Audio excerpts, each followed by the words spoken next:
Նախ պարոն Ռուբինյան, ես ձեզ հորդորում եմ ամեն անգամ որևէ ելույթից հետո ձեր հեղինակավոր կարծիքը չարտահայտել, որովհետև դա ձեր լիազորությունների մեջ չի տեղավորվում եւ դուք փաստացի ձեր լիազորությունները վերազանցում եք։ Դուք չեք մեկնաբանում իմ լիազորությունները, իսկ հիմա շարունակեք ձեր ելույթը։ Ահա, բարեկերտ Ռուբենը։ Ամեն դեպքում, պարոն Սարգսյան, այստեղ եք։ Ես ուրախ եմ, որ ձեր քեռին լավ է, բայց ես նման զարմիկ ունի, տեղը տեղին տենդերներ ա բաժանում, խի պետք է վատ լինի։ Շատ ուրախ եմ, որ լավ է։ Հարցում եք իմ ամուսինը ինչպես է, շատ լավ է իմ ամուսինը։ Միայն ուզում եմ հասկանալ, իմ հնչեցրած մեղադրանք քննադատությանը դուք ինչով եք ինձ պատասխանում։ Ես ասում եմ, դուք համայնքի ղեկավար եք եղել եւ ձեր ղեկավարման ժամանակահատվածում ձեր քեռին տենդերներ ա ստացել։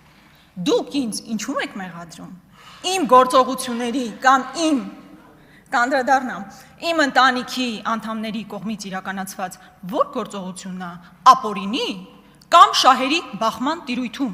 Եթե որևէ անօրինական գործողություն ես կամ իմ ընտանիքի որևէ անդամ իրականացրել է, բայց այդ դատախազությունը ինչով է զբաղված, 5 տարի շարունակ ոնց հնարավոր է քրքրել են։ Ուզում եմ հասկանալ ձեր հնչեցրած հարցադրումների ելակետը որն է, որ ես որևէ հակաօրինական գործողություն եմ իրականացրել, բնականաբար ոչ։ Պոպուլիստական հայտարարություն եկել ստեղից անում եք, բայց քանի որ նաև այսպես ընդգծված հարցադրումներ են, ես հարկ եմ համարում նաև դրանց անդրադառնալ, չնայած կարծում եմ, որ մեր ժողովուրդը արժանի է, որպեսզի ավելի քաղաքական բնույթի հարցադրումներ հնչեցվեն եւ պատասխաներ, բայց եւ այնպես ես այս տարիներին հասկացել եմ մի բան, որ եթե որևէ հարցադրում բաց ես թողնում, դա հետո այսպես կուտակվում է, ինչպես օրինակ հեկի հարցով։ Հեկը 5 տարի հետ է կնգել, պարոն Սարգսյան։ 5 տարի այստեղ ասել են Աննա Գրիգորյանի հեկը, Աննա Գրիգորյանի հեկը, Արտուր Հովհաննիսյանի հետ էլ հիմա դատվում եք, ինչ եք եկել, նոր բան եք ուզում հայտնաբերել։ Նոր բան եք ուզում հայտնաբերել, ընդ որում ոչ թե ձեր կառավարությունը թույլ չի տվել, որ մենք հեկ կառուցենք, այլ ես ուղղակի 50% իմ մասնաբաժինը վաճառել գնացել եմ։ Հիմա չգիտեմ այդ հեկը կառուցված է, կառուցված չի, process-ի մեջ է, process-ի մեջ չի։ Եկել ինչ եք ասում։ Կամ ասում է Աննա Գրիգորյանի ամուսնու ընտանիքը պատմամշակութային արգելոց թանգարանից տարածք է վերցրել, այնտեղ սքո սրահ է բացել։ Պարոն Սարգսյան, դուք այդ տարածքը տեսել եք ուրա Հարամանյան Նարեկը։ Ինքը հո կապանից է։ Գոմ է եղել այդ տարածքը։ Չնայած պատմամշակութային արգելոց թանգարանն է պատկանել։ Քաղաքի ծայրամասում գոմ հիշեցնող տարածք է եղել։ Իմ ամուսնու ընտանիքը պայմանագիր է կնքել 4 տարով, ներդրում է իրականացրել, խոշոր ներդրում է իրականացրել։ Դարձել է սքո սրահ առաջինը կապանում։ Կապանցին չի ունեցել։ Հիմա ուզում եմ ասեմ, տեղ ինչու եք մեղադրում, որ մենք գոմ հիշեցնող տարածքում ներդրում ենք իրականացրել, պայմանագիրը սպառվել է, հետո դիմել ենք ընդ որում չեն էլ ավելացրել պայմանագիրը։ Այդտեղ հակաօրինական ինչ կա, ես ուզում եմ հասկանալ, էլի։ Ի վերջո հարցադրումներ հնչեցնում եք, պետքա որևէ տրամաբանություն ունենա, թե չէ։ Range Rover-ի հետ կապված, Աստվածին։ Այդ մեքենան երևի իմ ամուսինը ունեցել է, երբ ես իրեն դեռ չեմ էլ հանդիպել, հավանաբար 20 տարի առաջ։ Իմիջայլոց ոչ թե կանաչ է, կապույտ գույնի է, այդ այո, հիմա հանգիստ քշում եմ, երբեմն իմ ամուսինի հետ մեքենան որևէ խնդիր չկա, եկել ինչից եք խոսում։ Պարոն Սարգսյան, բարեկամաբար ձեզ հորդորում եմ, ավելի կարծում եմ ձեզ համար ավելի նախընտրելի կլինի խոսել կոկորդիլոսների մասին, այդտեղ դուք հաստատ ավելի բովանդակային եք եւ ավելի հետաքրքիր։ Շատ լավ։ Հիմա, պարոն Կոնջորյան, ամեն դեպքում օրվա հերոսը դուք եք, ձեր մասին պետք է խոսել։ Տեսեք, մեր հարցադրումները ձեր կնոջ հետ կապված, ձեր կնոջ պաշտոնի հետ կապված, որտեղ ձեր կնոջ հետ կապված մենք որևէ խնդիր չենք կարող ունենալ։ Այն տրամաբանության մեջ է, թե արդյոք քաղաքական կոռուպցիա կամ քաղաքական հովանավորչություն այդտեղ չկա։ Եվ բոլոր հիմքերը ունենք կարծելու, որ կա քաղաքական հովանավորչություն։ Ես չեմ բացառում, որ ձեր կինը նույնիսկ լավ մասնագետ է, նույնիսկ շատ լավ մասնագետ է, բայց արդյոք եթե ինքը չհանդիսանար Հայկ Կոնջորյանի կինը, կնշանակվեր այդ պաշտոնին, թե ոչ։ Դրա պատասխանը միայն կարող եք իմանալ, եթե թափանցիկ ձևով ներկայացվի, թե այդ հանձնաժողովում ովքեր են եղել, ինչ կրիտերիաներ են գործել, ոնց է ընտրվել ձեր կինը այդ պաշտոնին։ Քանի այդ ամեն ինչը փակ է, դուք էլ որևէ կերպ չեք ներկայացնում, մենք բոլոր հիմքերը ունենք կարծելու, որ ձեր կինը բացառապես ձեր հանգամանքի բերումով է, որ այսօր նշանակվել է Հայփոստի ղեկավար։ Երկրորդ հանգամանքը աշխատավարձի հետ կապված։ Այն պարագայում, երբ հազարավոր աշխատակիցներ նույն այդ պետական հիմնարկում ստանում են 80,000, 100,000 դրամ աշխատավարձ, իսկ ձեր կինը ստանում է մոտ $10,000 աշխատավարձ։ Դա չի կարող հարցեր չառաջացնել։ Բնականաբար այդ հարցերը առաջանալու են։ Եվ նաև այն բանի բերումով, որ ի վերջո պետք է արդյունավետության տեսանկյունից նայել։ Եթե օրինակ 23 թվականի նույն հեծը 100 միլիոն դրամ շահույթ է ունեցել, 25 թվականին արդեն 523 միլիոն դրամ վնաս է տվել։ Հիմա ինչքան վնասը ավելացել է HiPost-ի, այնքան աշխատավարձային ֆոնդն է ավելացել եւ ձեր կնոջ աշխատավարձը։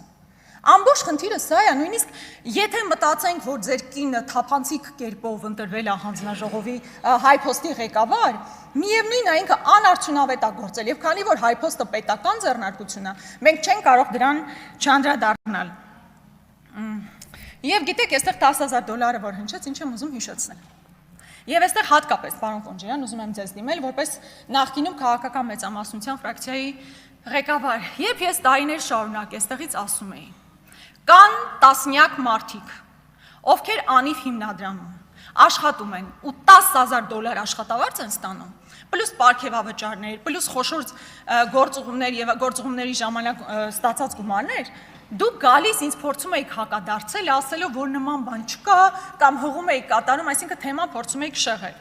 Այդ ժամանակ, երբ որ դուք ամեն քայլ ձեռնարկեիք, որպեսզի բացահայտվեին այդ գործերը, որտեղ ես հիմա զգում եմ, որ դուք բան եք անում, էլի, այսպես մի քիչ էլ խղճահարություն եք փորձում առաջացնել, որ բա գիտեք, իմ կինը ամենացածր աշխատավարձ ստացող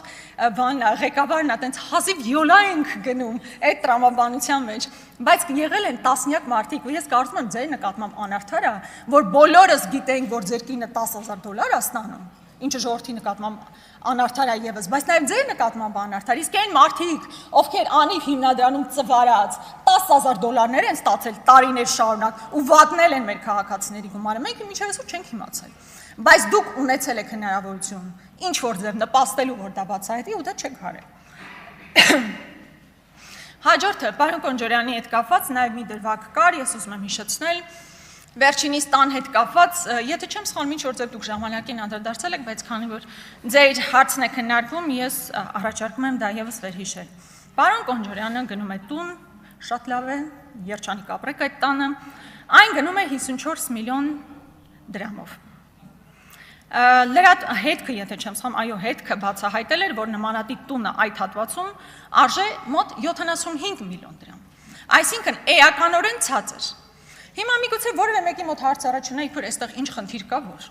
Խնդիրն այն է, որ եթե մինչև 55 միլիոն դրամով ես ձեռք բերվում տուն կամ բնակարան, ապա օգտվում ես եկամտահարկի հետ վերադարձի մասին օրենքից։ Պարոն Կոնջարյան, նախ ձեր կինն էլ այդքան բարձր աշխատավարձ է ստանում։ Դուք էլ շատ ցածր աշխատավարձ չեք ստանում, ինչպես մենք բոլորս։ Կարիք կար այդպես խաբել եւ այնպիսի գնով ձեռք բերել, որը էականորեն տարբերվում է, այսինքն դուք սխալ ինֆորմացիա եք ներկայացրել ամենայն հավանականությամբ։ Եվ վերջին դրվագը ձեր եղբոր հետ կապված բավականին քննարկվեց, երեք ես նույնիսկ տեսա, որ քննչականը համապատասխան վարույթն է նախաձեռնել